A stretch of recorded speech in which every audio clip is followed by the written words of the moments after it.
নমস্কার, আপনারা হচ্ছে নিউজ লাইন। রাস্তার বেহাল দশা, ক্ষোভে ফুঁকছেন স্থানীয় বাসিন্দারা।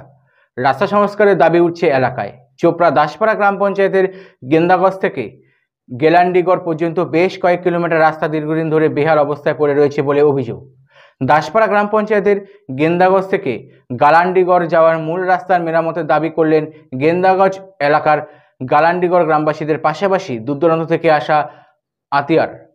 চোপড়া পঞ্চায়েত সমিতির সদস্য সাজনা বানুর প্রতিনিধি ফারুক আজম স্থানীয়দের তোলা অভিযোগের ভিত্তিতে বলেন, তৃণমূল সরকারের আমলে সব কাজ হয়ে গেছে, মাঝে মধ্যে টুকটাক রয়েছে, সেটাও আমাদের নজরে আছে।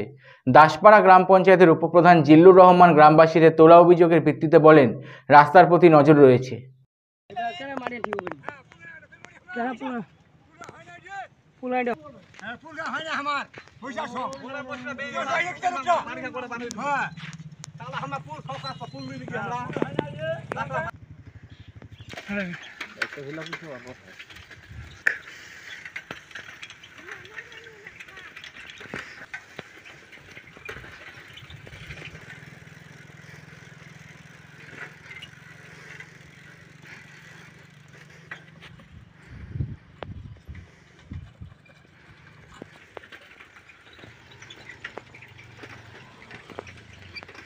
দাদা হয়েছে কি তৎকালকে যাব তুই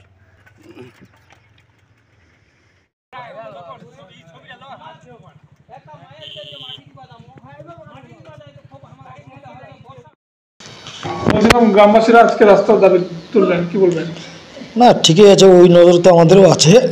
ব্যাপারটা হলো ওইটা নিয়ে যে জুলুর প্রধান ছিল আমাদের, এই যে আমাদের প্রধান উপপ্রধান, তো সেদিনকে আমাদের সম্মেলন ছিল, সম্মেলনও কিন্তু বলছিল, আর ওটা ধরাও হয়েছে, কাজটা ধরা হয়েছে। যখন এটা আসবে তখন আমরা নিজেই বলবো, পাবলিককে নিজেই বলবো যে হ্যাঁ এখন কাজ আসছে ভাই, সবাই মিলে করি। এখন দেখেন, এটা তো সিপিএম সরকার যখন ছিল না, তখন অনেক রাস্তা খারাপ ছিল। আর যে এই সরকার আসছে, হ্যাঁ, মমতা ব্যানার্জি যে আছে সরকার, এখন অনেক রাস্তা করছে। এখন টুকটাক আছে রাস্তা, টুকটাক রাস্তা আছে, সেটাও পূরণ করে দেবে আমাদের সরকার। তো আমরা আশ্বাস আমার আছে যে রাস্তা ইমিডিয়েটলি এই রাস্তাটা হবে।